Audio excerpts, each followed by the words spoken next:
மாண்புமிகு உறுப்பினர் முனைவர் பால் மனோஜ் பாண்டியன் அவர்கள். மாண்புமிகு பேரவைத் தலைவர் அவர்களே,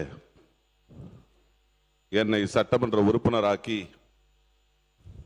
இங்கே பேசுவதற்கு வாய்ப்பு தந்து அங்கீகாரத்தை தந்த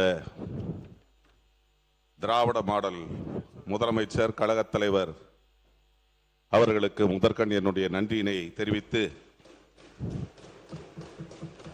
வாய்ப்பு தந்த தங்களுக்கும் என்னுடைய நன்றியினை தெரிவித்து,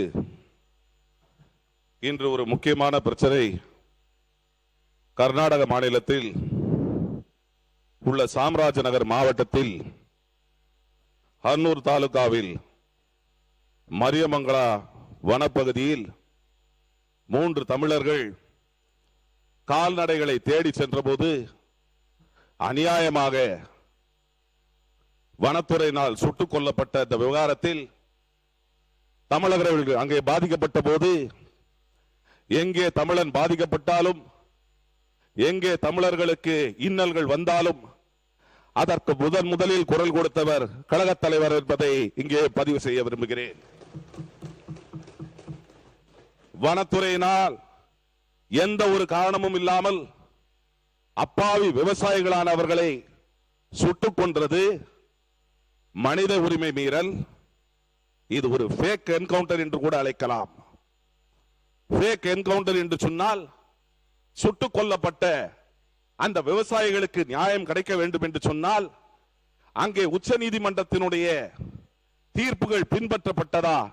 இறந்தவுடன் வனத்துறையினர் அதனை தேசிய மனித உரிமை ஆணையத்துக்கு தெரிவித்திருக்க வேண்டும். கொலை குற்ற வழக்கு பதிந்திருக்க வேண்டும்.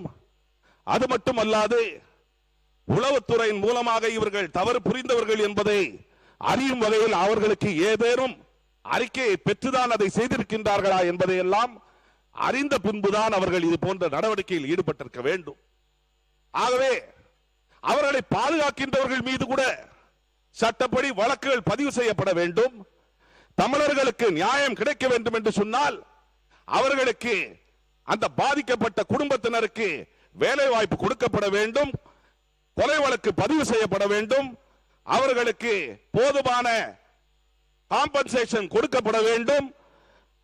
இது தவிர இதில் ஈடுபட்ட அந்த காவல்துறையினர் மீது ஃபேக் என்கவுண்டருக்கு நீதி விசாரணை நடைபெற வேண்டும்.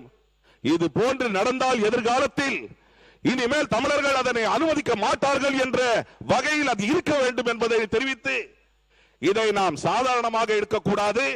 இது தமிழர்களுக்கான பிரச்சனை. அவர்கள் கொடுக்கின்ற விளக்கங்களையும் ஏற்கக்கூடாது. தெளிவான நீதி விசாரணை நடைபெற வேண்டும்.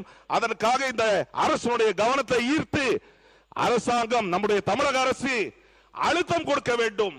நம்முடைய தமிழக அரசு மற்ற மாநில, அந்த கர்நாடக மாநிலத்தில் நடைபெற்ற இந்த கொலை வழக்கை கண்டித்து இது போன்ற உச்ச நீதிமன்றத்தினுடைய தீர்ப்புகள் பின்பற்றப்பட்டதா என்பதை தெளிவாக எடுத்துச் சொல்ல வேண்டும் என்று தெரிவித்து அமர்கிறேன். நன்றி.